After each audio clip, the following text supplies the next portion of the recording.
Today on Vital Insights. But what's essential here is that we have to, instead of trying to persuade or cajole or incentivize people, we've got to just create solutions that don't require this kind of compliance, that are passive, that are invisible, but that still gather enough data about a person's health so as to be predictive.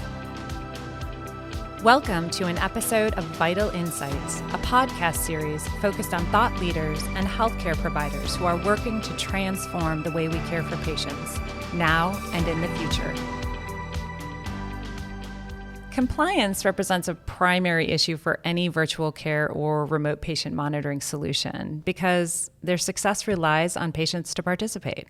Traditional platforms rely on patients to do everything from remembering to take their blood pressure or weight to inputting data into sometimes complex communication platforms.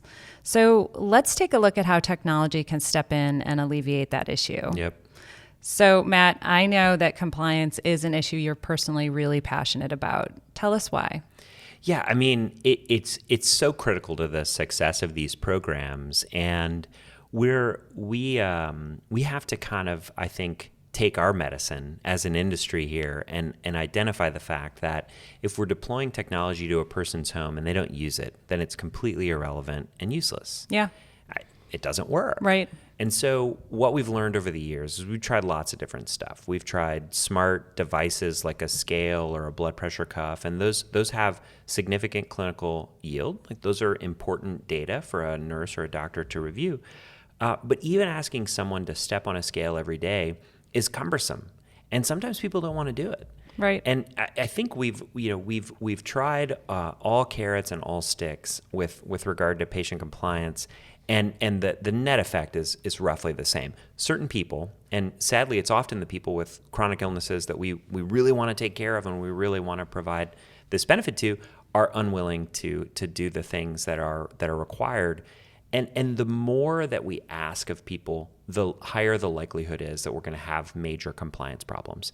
If we ask people to fill out a form every day, some percentage of people are just not going to do it. Right. And even there's some sort of like, kind of moral hazard baked in here too.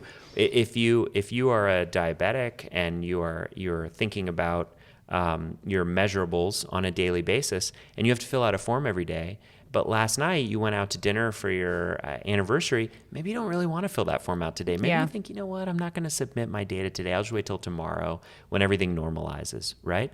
And that's sort of human nature, and I think we kind of have to accept that because people are not going to necessarily change. But what's essential here is that we have to, instead of trying to persuade or cajole or incentivize people, we've got to just create solutions that don't require this kind of compliance, that are passive, that are invisible, but that still gather enough data about a person's health so as to be predictive.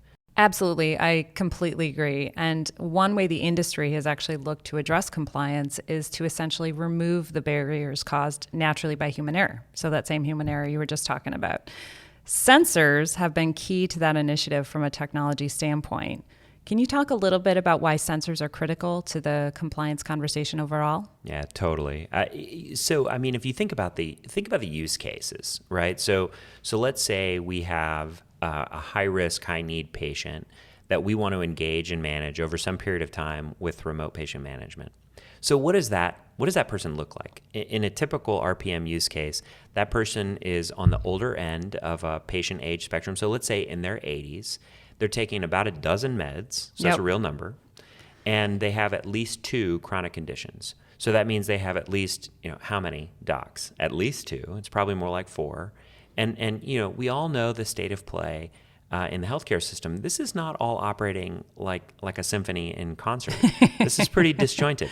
And so there are a lot of challenges, a lot of hurdles, and a lot of roadblocks here, especially because we're asking people that are typically elderly, that typically have other health issues that they're worrying about. We're asking them to do this stuff that to them seems capricious, right? Why do I need to step on this scale every day? Why do I need to take my blood pressure? Who's looking at this data anyway? And so the way we think about this is that we say, with all the technological advancements that we've seen, isn't there a way that we can use novel sensors to glean similar data, perhaps even better data, without having to ask for these interactions? And so that's where we, I think, at EarlySense really kind of pull the lever all the way down on this contact-free thought process or solution, in that, from our standpoint, we think that what is essential to remote patient management success is that we're able to gather this data but not ask anything of the patient, so that we can have an ultra-high level of compliance without creating any burden on the person. And we know any burden, any headwind is going to slow them down, and it's going to ultimately lead to inferior health outcomes. So I love how you touched on passive monitoring there, because that was a great segue into my next question.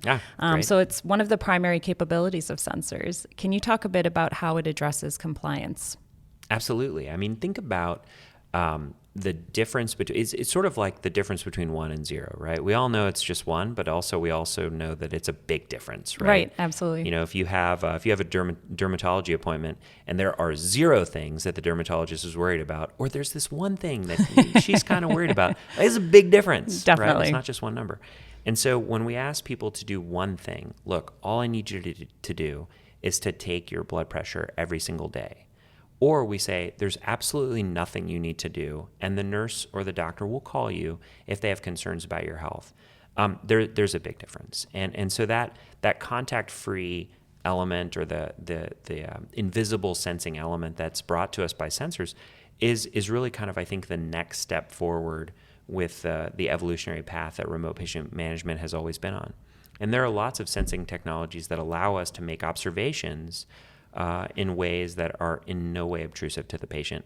I think those are the essential next step. I agree. But I've heard from several people, my mother being one of them, that there's a certain creep factor, or almost Big Brother is watching, associated with sensors. Can you talk about how the industry is looking to address those? Sure. For totally my mom, get it. just for my mom, 100%. Your mom's not the only one to ask the question, and she's not wrong to ask the question. I think there are, if we sort of rank sensing technologies on some sort of continuum, we could rank them on like a creepiness continuum, right? Definitely. And so, at one end, there might be video cameras, right? Well, that feels kind of invasive. Very. That's heavy on the creepiness standpoint. And then another one would be sensors that are invisible, that don't radiate, that don't collect audio or video signals, that I think would be kind of on the other end of the spectrum. Now, an essential component of any remote patient management program is patient enrollment. And so a person still has to opt into this program. Right. And so in an ideal world, the way a person is enrolled is they're identified by their health plan or by their care provider as someone who has a high risk, let's call it like an outsized risk, of certain things that they want to avoid, specifically hospitalizations. And so the trade that you make with a patient is typically to say, hey, we'd like to engage you in this remote patient management program. It means you'll have a nurse continuously. You'll have these doctors that engage with you virtually. And it means that we're going to send some technology to you for use in your home. Why would anyone say yes to that? There has to be something else, right? And that Right. something else is, we believe, as the care provider, we believe that if you engage with this program, we can keep you out of the hospital. And so for someone who's been to the hospital, once in a decade, that might not be super persuasive. But the cohort of people that we're talking about here typically go to the hospital at least a couple of times per year. If you tell someone who goes to the hospital 4 times per year, hey, listen, I think you might be able to go 0 times per year, or maybe 1 in the event of something, that we couldn't have seen or couldn't have stopped. Like, that's pretty persuasive. Absolutely. And so we've got to thread the needle here by saying, listen, we are asking you to do something in your daily life that you weren't doing before, which is kind of interact with your health.